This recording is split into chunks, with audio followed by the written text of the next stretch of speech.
21. But it's close to home as well. This was a talk the Rebbe gave right after my father and some of his friends were in a very big, very severe car crash upstate New York. And 1969, I think it was then. 1969, yeah. So if we have time, the Rebbe talks a bit about the idea of a fire. It was a very big fire, and those who know my father knows that he was in a big accident. Baruch Hashem, he made it through right before his wedding, and for many more years here with us, healthy. Okay, so this. You have a name? This is many years ago. It was 1969. Oh. 1969. This is a talk that Rebbe gave around the time of right after that accident. Okay, so this is, I think it was a Thursday night. So this is Shabbos Parshas Chukas Balak Yud-Beis Tammuz. So like this week, which the parshas to get two parshas together for Chutz La'aretz, which are Chukas and Balak, and it was the 12th of Tammuz, which is also this week. This week is the 12th of Tammuz. Then it was 1969. Now it's 2026. So we're going into the 100th year, entering the 100th year of the story of Yud-Beis Tammuz. And again, of course, Yud-Beis Tammuz is the birthday of the Friedrich Rebbe as well. So the Rebbe starts the Farbrengen Tziva Lenagein. He asked that they sing, which means to sing the Maimer Nigun. There's a special song that was sung before the Rebbe said a Hasidic discourse. And the Rebbe said the Maimer on the verse of Zois Chukas HaTorah, later to be edited by the Rebbe. Okay, so the first Sicha over here is going to be cryptic a bit because this is what they do in the publication of Torah's Menachem when there's a talk that is later to be edited in part of the Likutei Sichos. So they'll just give bulletin points of what the Rebbe spoke about, and for more information, one should look at the edited version of this talk, the specific talk within this Farbrengen, which we'll see in a second. So the Rebbe says, Abir b'maimer ha-medrash. The Rebbe discusses the medrash that says, Amalei HaKadosh Baruch Hu l'Moshe. Hashem says to Moshe. Now, when does Hashem say this to Moshe? La'achrei she'elasei b'negei l'tumas meis. After Moshe asks about the severity and how could one purify themselves from something as impure as the impurity of death, I mean, someone who comes in contact with death, b'ma tiyah taharasai. How does a person purify themselves from that? Panav, his face turned colors, green, from fright or almost helpless, of feeling that there's no way. Once Moshe understood the severity of tumas meis, there's no way for a person to become pure from such an impurity. Now, it's not just the physical contact of death, but of course, there's also the concept of spiritual death. Then that's why it's called a chayk. A chayk is a kind of mitzvah that has no understanding. We don't understand how it works. And the idea is that Parshas says, that the whole Torah is not based on rhyme and reason, that the essence of Torah is a chayk, that it's this is the way God decided it to be. Sorry, I skipped a line. So God answered him, that God tells Moshe, I'm going to tell you the reason of the Parah Aduma, so you'll understand how it works. The Rebbe asked the question, if Parah Aduma is a chayk, meaning it's something that's beyond our understanding, the bottom line, the essence of everything in Torah is that it's a chayk, it's something that's not understood. And therefore, it's required upon ourselves that when we approach Torah, it has to be a Yagiyah Torah. You have to toil in Torah. Why? Because Torah is not something that's meant to be given easily. You have to work on the toil to get to the chok of Torah, to get to the essence of Torah. Through toiling, a person could reach a level of Torah, engage in the level of Torah that's beyond comprehension. Torah has many stages and levels in it. Torah, a person is supposed to use their hasaga, their comprehension, to the highest level. Then you have to reach beyond that, the idea of the Torah that's beyond hasaga, beyond comprehension. So if God is telling Moshe, he's giving him an easy way. He doesn't have to do toiling in Torah. He's revealing it to him. He's lacking this commitment to Torah beyond logic. Because when Moshe gets complicated, God says, I'm going to reveal you something that no one else understands. Even Shlomo Melech, the wisest of all men, don't know this. So he's lacking, and the Rebbe calls it the Mesiras Nefesh of Torah. Why is it called Mesiras Nefesh of Torah? Because a person logically works through logic. I mean, a person typically works through logic. Mesiras Nefesh gives you even giving away your connection to something that requires usually logic. I don't do something if I don't understand. So you're giving away what you want, even something how you usually respond to something. That's Mesiras Nefesh to Torah. V'shleimus ha'igib Torah, and what does it mean to really toil in Torah? Again, there's a lot of footnotes over here where the Rebbe talks about ideas, but again, for everyone can learn on their own time if they can. We know that there's an idea that it says that four things come be'esach hadas. Esach hadas means when you're least expecting it, when you're not paying attention, right? One of the things is a mitzia, a lost item. When do you find something lost? When you least expect to find it. When you're looking for something, you can never find it, and then when you're not paying attention, you find it. Why? Because something that's a mitzia, something that's beyond your it's not something that you own. It's mitzia, it's a gift. It's something that it's a lost item. It's something that wasn't. It could have been lost forever. It would never be found to you. It doesn't have to mean just something. A mitzia is not just something that you lost. Something's been lost to anyone. Like you find something on the street that is ownerless. So it comes when you least expect it. Why? Because it's deeper than understanding. Shatam Parish and Izgal Moshe anytime sichli. So the Rebbe answers the question: then why was Moshe revealed? The idea of Torah, the idea of paradum, the idea of the red heifer. If a person's supposed to toil, and the red heifer represents the concept of toiling of Torah, the point is that God didn't give him the logic of Torah of paraduma. He didn't give him the tam sichli, the logical answer.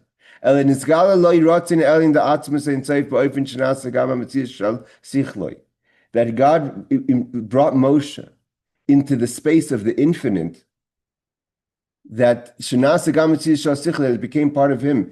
Just like a person sometimes knows something, you can't articulate it, but you could almost replicate it to give someone like, let me take you to this story or to this happening. So, because I can't tell it to you in words, no words are going to describe it because it's not something that you can understand. But if I take you there, you'll have that knowledge of it, even though you don't understand it. And that's what God took Moshe to the space beyond knowledge, to the essence of God, where things are the way they are, the pshitas, the simplicity of it. Again, for more information, this is an edited Sicha. The idea of true chachma connects to the true want. Atik is like the want. Want doesn't have reason either. If a person has a desire in something, you don't have to give a reason why you desire to have a piece of pizza. If you had to answer every time you had a desire for something, you would go nuts, right? You can't explain it, you can't articulate it, because at the end of the day, there's no real reason. Therefore, it wasn't lacking by Moshe. It wasn't like he got better understanding. He got to the place of that's the way it is. He got to the place of just like by God, the simplicity, this is the way it is. He got to that level. But he still has to toil to try to understand it. Why is it this way? Moshe was able to reach the level when he gets so close. That's not that you're giving yourself over to another idea. You are part of the idea. You're so connected to the essence that you nullify yourself within the idea itself. And the rest of this talk is edited by the Rebbe and printed in the Sicha chapter, volume 18, page 229 and further. Okay. The Rebbe wants to add. There's an idea that was explained in that year. That year, 1969, the Rebbe was celebrating entering the 90th birthday of the Frierdiker Rebbe, his father-in-law. Again, the Frierdiker Rebbe, his birthday is on the 12th of Tammuz. So the Rebbe was celebrating, although he passed away before he turned 70, but he was celebrating his entering into the 90th year. So the 90th chapter in Tehillim, we say the chapter of Tehillim corresponding to a person's birthday, is Tefillah L'Moshe. And we know of prayers, right? We learned to Sicha about this recently, I think this year. The difference between Tefillah L'Moshe and Tefillah L'Ani, that Tefillah L'Moshe is the rich man's prayer, and Tefillah L'Ani is the poor man's prayer. That's the prayer of David. It says, Anechi Ani Ve'avian. So there the Rebbe, in this talk, the Rebbe is emphasizing the prayer of Moshe. Tefillah L'Moshe, Tefillah Sasher. Moshe's prayer is the prayer of the rich person. Even though it's seeming to say that this is an idea that Moshe is, this is a prayer of the rich man. The Chorei movement seemingly is not understood. Again, there's a rule the Rebbe always says. When we talk about, for instance, in the law of machzis and shekel, half shekel, It says the rich man shouldn't give more, the poor man shouldn't give less. We're not talking about rich and poor in a separate thing. Meaning to say, like for instance, if I'm a person who's very rich in money, but if God forbid I don't have something else, so I'm not rich in that thing that I don't have. If someone, God forbid, needs children, right? So you could be rich in one thing, but you're poor in something else. You could be rich in talents. You could be rich in happiness. This rich and poor. It's not just one a title of about a person. Many people could be rich in certain things and be very poor in other things. Knowledge, time, kindness, right? So if Moshe Rabbeinu is a rich person, and we're talking about the subject at hand. So what does it mean to have a prayer for the rich person? If he's praying, he's not rich in that subject because he needs something. If you need something, you're not rich. You're rich means you're not lacking anything. If he's wealthy, there's no lack. Why is he praying? This is not a question only the Rebbe asks. It's brought down the Medrash. So and even though there's an explanation that says, you're right, Moshe is not lacking anything. He's al chisaron shel acherim, he's crying, he's praying for others. Like it says, Medina Chareva, we learned this a few weeks ago, that there's a country of yours that's destroyed. Please, I'm praying on their behalf, go build it. He's praying for the Jewish people that are not Moshe Rabbeinu. Moshe Rabbeinu personally is rich. Moshe Rabbeinu is full, has everything he needs. But what about the Jewish people? His people, his flock, they're lacking. So Ein Zeh Tefillah Shlo, it's not really his prayer. But the Rebbe says you can't say that because then it's not Tefillah LaMoshe, it's not Moshe's prayer. It's a prayer Moshe's doing on someone else's behalf. But when you say Tefillah LaMoshe, means it's a prayer for Moshe. What's the word Tefillah mean?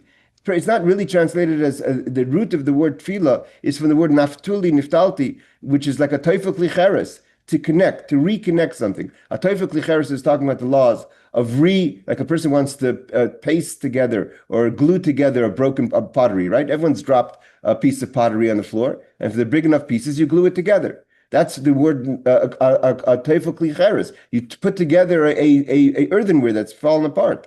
That's what tefillah is, to put together. But you're putting yourself together with God. You connect yourself to who you're seeking from something. And in this case, Moshe is praying to God. To the person you're praying to the entity you're praying to. Here he's praying to God. Then it's your prayer. You're connecting. You can't connect something. You're connecting. The tefillah is that teifel klicheres. You're connecting yourself to Hashem. So how's Moshe connecting himself for something that he doesn't lack? The Rebbe asks even more. There's a story of the Friedrich that the Friedrich Rebbe tells again, the Balak of Yud-Beis Tammuz, the one who's celebrating his redemption and his birthday of the 12th of Tammuz. We see that when a Rebbe tells a story, they're not just telling a story of once upon a time. When a Rebbe tells a story, you can learn many things from it, even up to certain laws.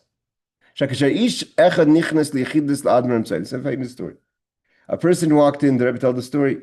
We tell the story usually in a cryptic way because it's not a pleasant story.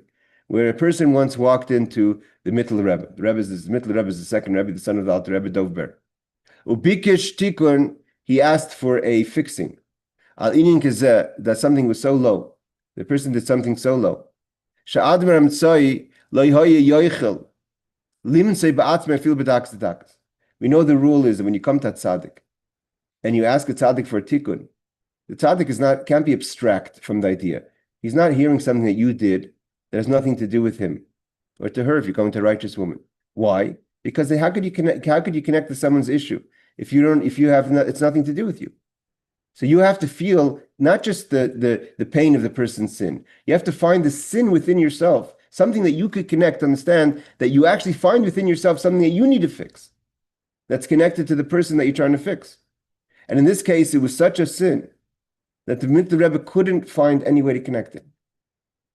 So what the Rebbe is proving from the story is that Moshe Rabbeinu is himself connecting. You can't pray for someone if it has nothing to do with you. We're talking about a person who was from the grave, from the Chevra Kadisha, the people who were from the, I don't call them Chevra Kadisha, the people who dealt with people after death, and he had relations with the corpse. I mean, something like that. How could the Rebbe be connected to something like that? He couldn't answer. It's a similar story to Tzemach Tzedek. And the answer at the end is the Mittel Rebbe did find something to connect it, and then he came back in and gave him a tikkun. The movement seemingly is not understood. He should have just answered in a way that has nothing to do with him. Moshe is rich, he's crying about someone else's pain. This person comes to the middle Rebbe, he did a horrible sin. The middle Rebbe can answer him because he has nothing to do with him. But that point is, it does have to do with him. Even though doesn't lack anything, he's helping someone else. He's trying to find a tikkun for someone else. From this we see. You can't pray for someone else if you're not finding something within yourself with the issue at hand. So it has to be at Moshe himself. So if it's at Moshe himself, he's not an usher. He's not rich. He's lacking something. The question is, what does it mean that Moshe is praying? If it's a prayer for the rich person who's rich, again, we're not talking about you're rich in one subject, because then that's not what we're talking about. If a person says, I need to have children, I have no children, but I have a lot of money. Makesher, what's the difference? We're not talking about your money, we're talking about your need for children. But the idea is like this. Even when Moshe prays for a destroyed city, for a destroyed soul, for a destroyed person, Azut feels Sasha is still the prayer of the rich person. Why? The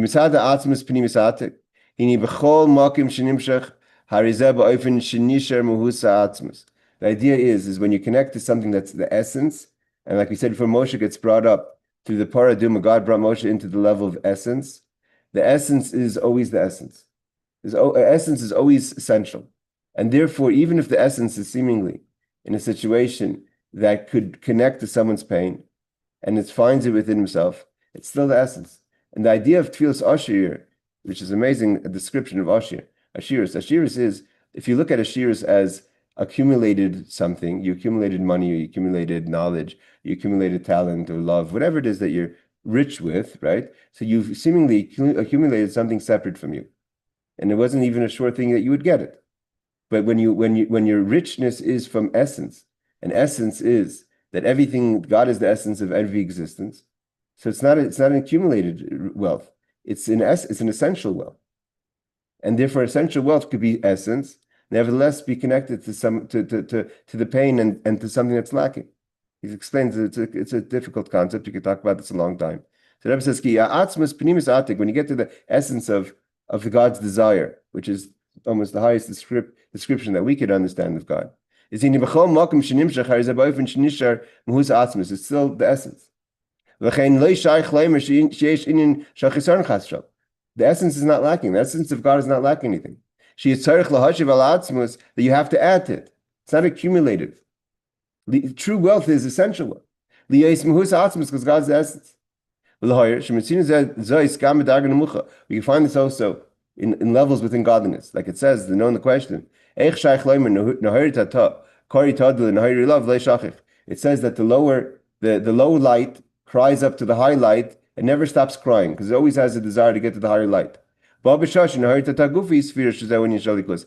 lower light is also godliness.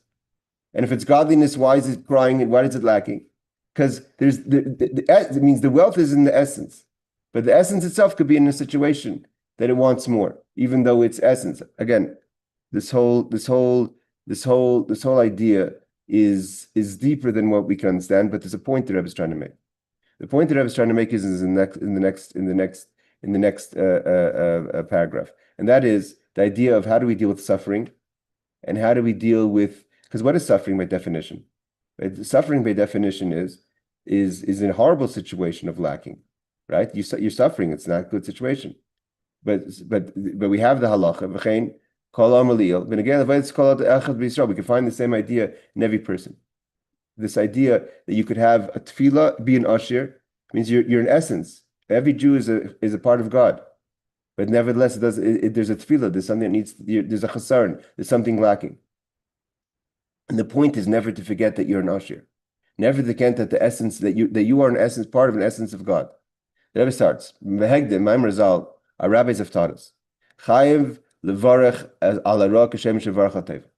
A person has to be shavius. It has to be equality. You have to be totally the same. Just like you bless God on the good, you have to bless God on the bad, just like you bless God on the good. Famous story. They asked the Rebbe Zusha, they asked the Maggid, how could you expect that from someone? The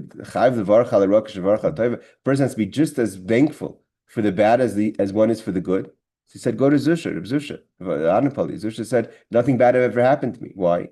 Because as in essence, he was so equal to him. Everything in life, whatever was coming at him was equal. So it says, what does it mean? You have to take it with joy. The Rebbe says, yes. A person starts off, you have to work on yourself. You have to be self-sacrifice. Skafi means to restrain yourself. The idea is, it means the equality is, what is a skafia?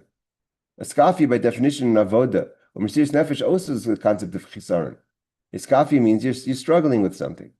And when you're struggling within something in avoda, that's a skafia. You have to restrain yourself. Restraining yourself means it's not a sure thing that you can do what's right. So seemingly that's something that's negative. But even that itself has to come from happiness. Why? Because it's all part of you're an usher. An usher is oisha from the word oisher, happiness. After the chura is stira. How can I be happy if I'm struggling with something? If you're happy, also and he says the opposite. If you're happy, it's not a struggle. Right? If a person's happy to do something, you're not struggling. Struggling is usually you're not, it's by definition you're not.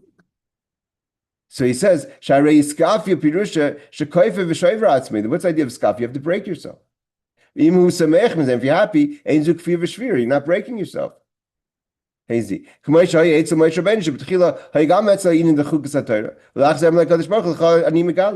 Rabbeinu first also was struggling, but then God said, I'm going to reveal it to you. Once he reveals it to you, there's another struggle. Even if a person works on themselves, you don't like to exercise, but after a while it becomes part of your routine, so you're okay with it. Look at Pirsh Mamrazal. I'll say Ritzaynei Kirtzayncha. Bata Ritzayncha Kirtzaynei.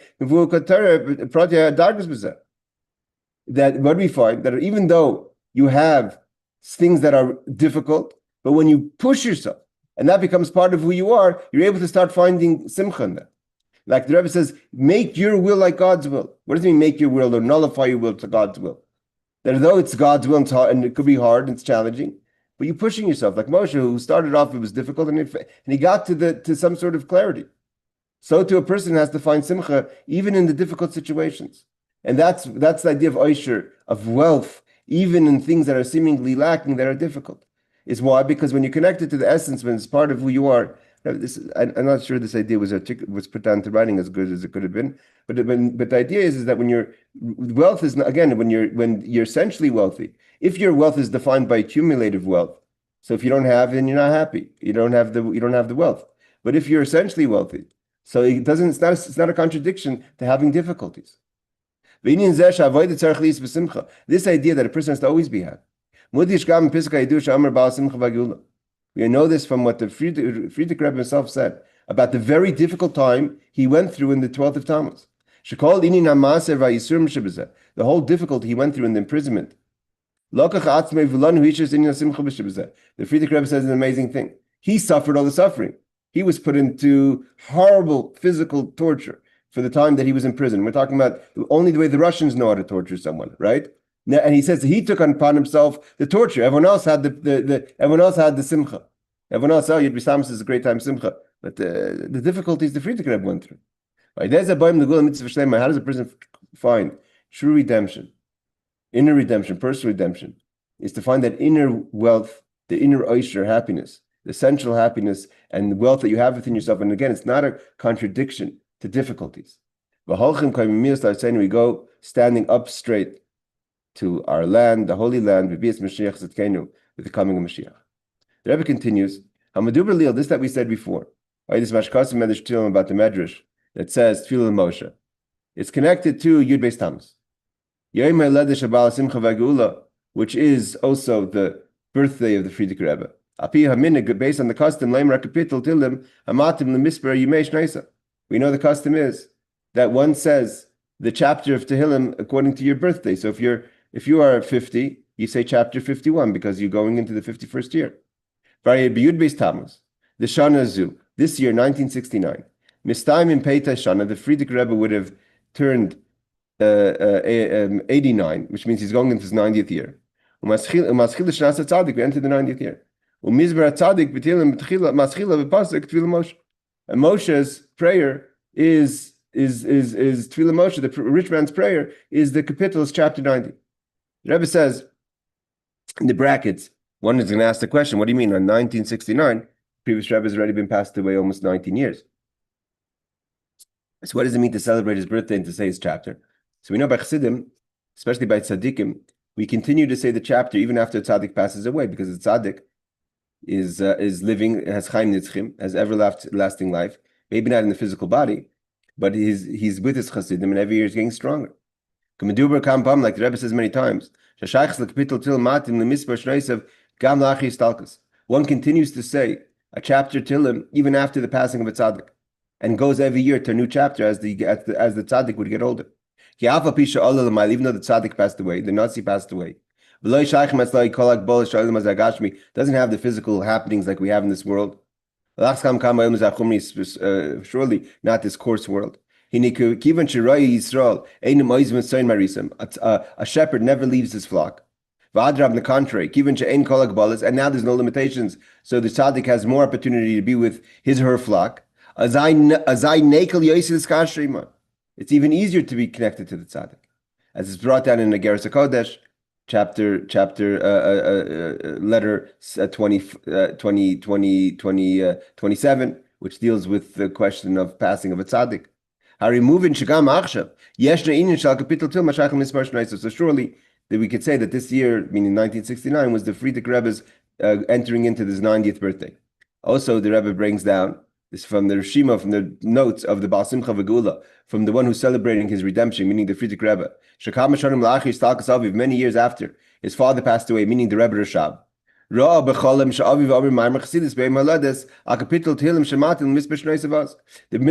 Rashab, the Frierdiker Rebbe, had a vision of his father on his father's birthday, saying a discourse of Chassidus on the capital, on the part of the Tehillim that would be for his birthday at that time, even though he was after his death. Okay, so the Rebbe, that's a side note. The Rebbe wants to connect the idea of Tefillah L'Moshe, the rich man's prayer, the oisher, the solidness, with this week's parsha.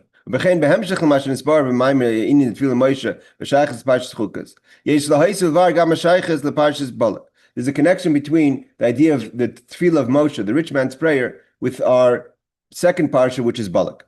When it comes to with regard to Parshas Balak, the Rebbe explained, the Parshas Balak, it's brought down in a discourse, I believe, of the Rebbe Marash, 100 years before, which would be 1869.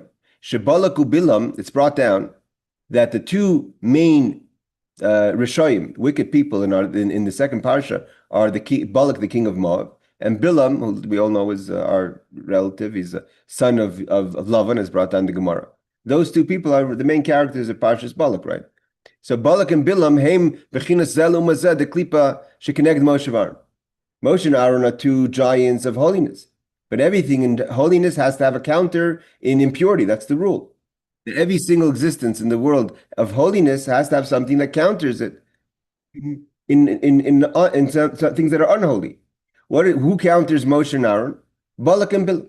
Balak and Bilam are connected, are corresponding to Moshe and Aaron. We know this tradition goes old times. He said that the Alter Rebbe once said that there was a horrible priest in the time of the Baal Shem Tov.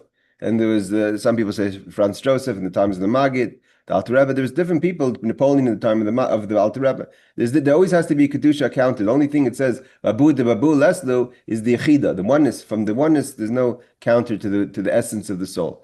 But in how things are expressed, there are levels. And Moshe and Aaron, what's contrary to Moshe and Aaron in impurity is Balak and Bilam.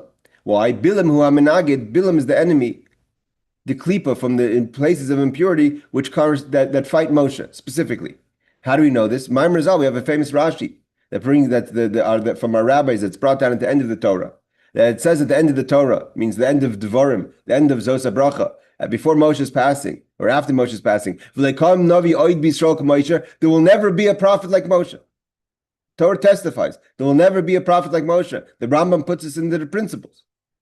B'Yisrael loikam, but the Rashi says yes. In Israel, by the Jewish people, there'll never be a prophet like Moshe. But by the nations, there's going to be someone like Moshe. Some people say even greater than Moshe. Who's that? Bilam. So Bilam counters Moshe. Ubalak, Balak haya bechinas menaged klipis shekneged Aaron. Balak had an issue with things that are corresponding to Aaron HaKohen, the high priest. Why? He Balak bal loluk damin Yisrael. It's brought down. He wants to laluka is a what do they call it? A bloodsucker, right? So a leech. So Balak wanted to leech the blood off the Jewish people. Pirish daman. What does it mean? The blood. What did he want? What do you have? What's he have issue with the blood of the Jewish people? Pirish daman hanu toik from b'chazakim. What is blood? Blood represents the strength of the Jewish people, right? We see that till today. Why did all of a sudden the Pandora's box of anti-Semitism explode open? When Jewish people are strong, people don't like that. That's toikif, the chayzik of the Jewish people, right? Balak also didn't like the Jews marching through the desert strong. And specifically, not strong and just in airplanes and intelligence, but our strength. They strengthen themselves. Say that they work on themselves, to have a yearning and a want to be included in godliness. He couldn't stand that. How do we express that? When we sprayed the blood in the sacrifices to show that we're giving our blood to God. He says, no. What are you giving your blood to God for? He doesn't want us to have a desire for God. He makes his own mizbeach. He makes his own altars and sacrifices. Go put your blood and your passion to worldly things. And that's contrary to Aaron HaKohen. Why? Aaron represents the bride, the Jewish people. Like we learned many times in the Maimorim of Balak and Chanukah. Aaron HaKohen lifts up the Jewish people's soul towards God. Comes Balak and says, what are you talking about? What's this excitement? What's this menorah to God? You want to be excited? Go be excited about your golf course, about your new job, or your new who knows what. And therefore it says about the prayer of Moshe.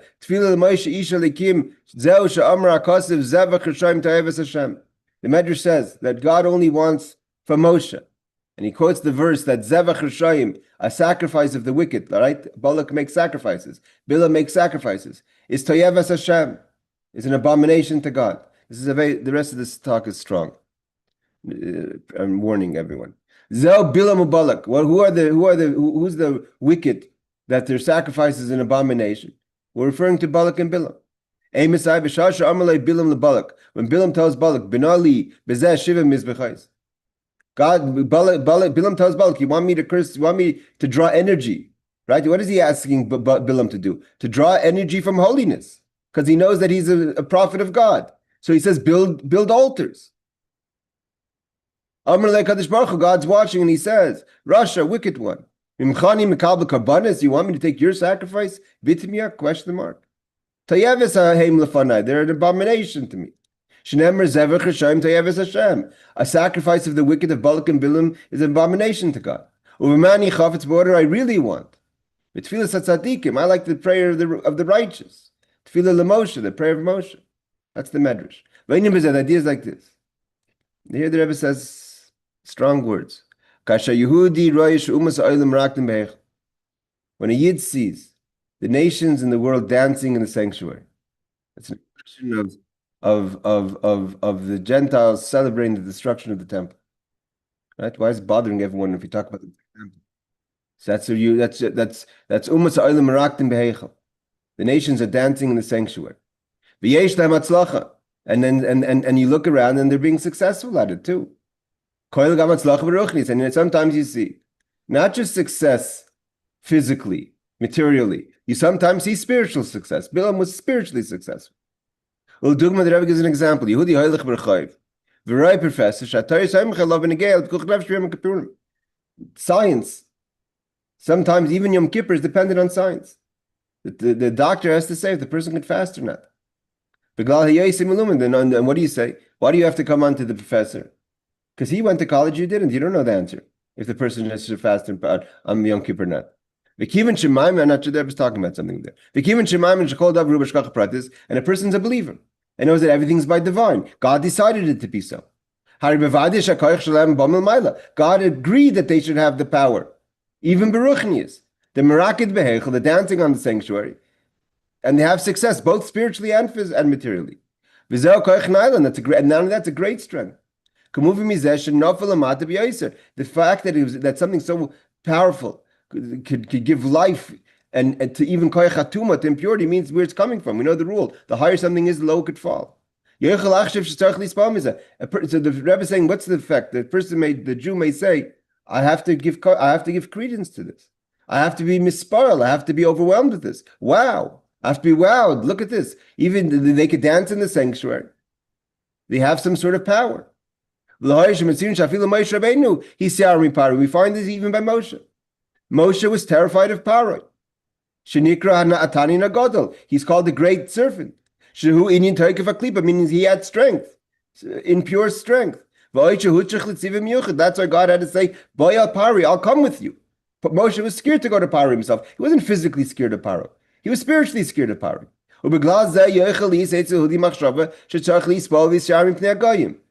A Jew may think and say, I have to be overwhelmed, I have to be frightful of the nations. They could dance in the sanctuary. They tell me what to do. I have to move soldiers away and risk the lives of people in the north because someone said so. And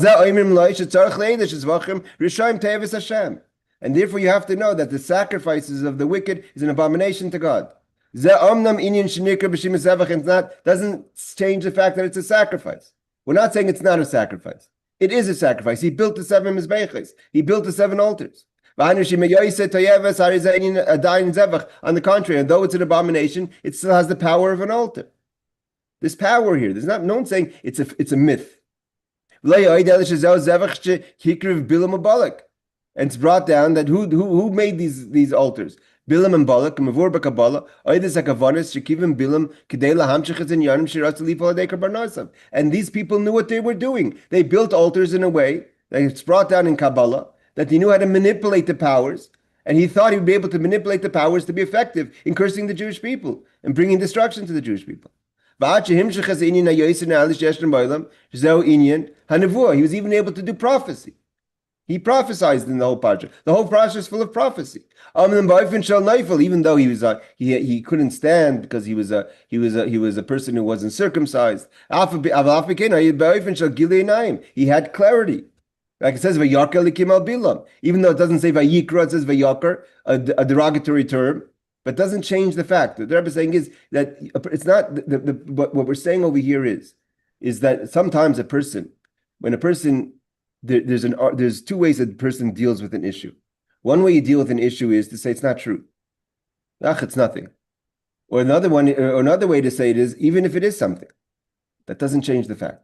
It means if a person, the risk of saying something is nothing, because it is something. Bilam builds a mizbeah.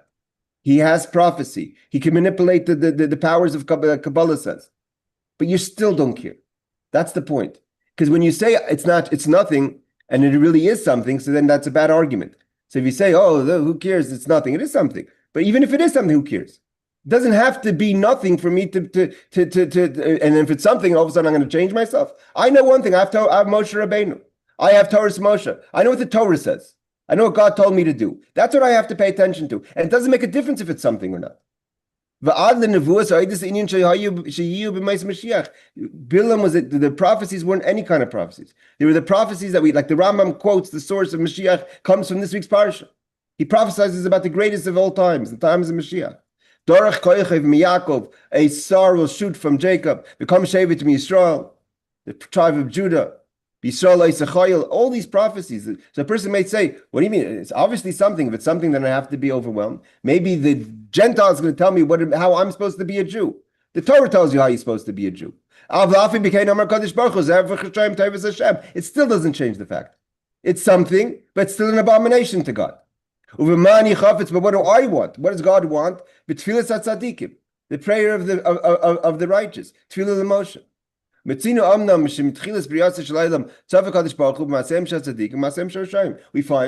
that in the beginning of creation, God saw everything. He saw the acts of the Masayim, the acts of the righteous and the acts of the wicked.